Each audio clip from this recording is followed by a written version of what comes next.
John was blown by the heavy snow, unable to open his eyes. He couldn't tell which way the road ahead was. Togo suddenly realized there was a cliff ahead, so he urgently stopped the sled. But the other dogs didn't react as quickly. Due to the high speed, the dogs couldn't stop in time after realizing the danger. Seeing the team was about to fall off the cliff, John immediately jumped off the sled, ready to use an ice pick to secure the sled. But unfortunately, the speed was just too fast. The next second, the sled finally stopped less than a meter from the cliff. But at that moment, the ice pick could slip off at any time. John shouted for Togo to run back. Hearing the command, Togo cautiously turned around and climbed back up. He tried to pull the other dogs up, but the dogs were all too frightened and panicked, staying frozen in place, too scared to move. But no matter how hard Togo tried, he couldn't pull the entire sled team up. Seeing that Togo had run out of strength, under his owner's command, Togo gathered all his remaining strength to pull again, his paws bleeding. Fortunately, at this moment, the other dogs finally snapped out of it. In the end,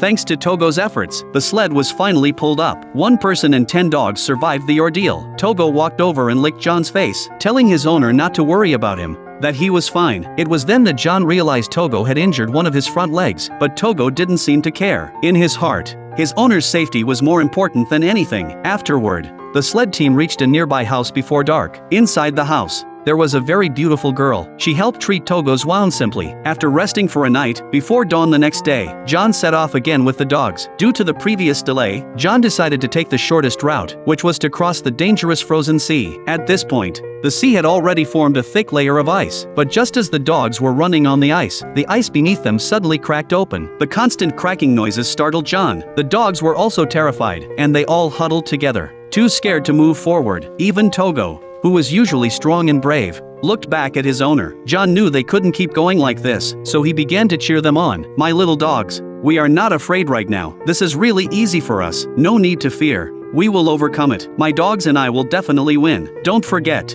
we are champions. Just run. My children, charge."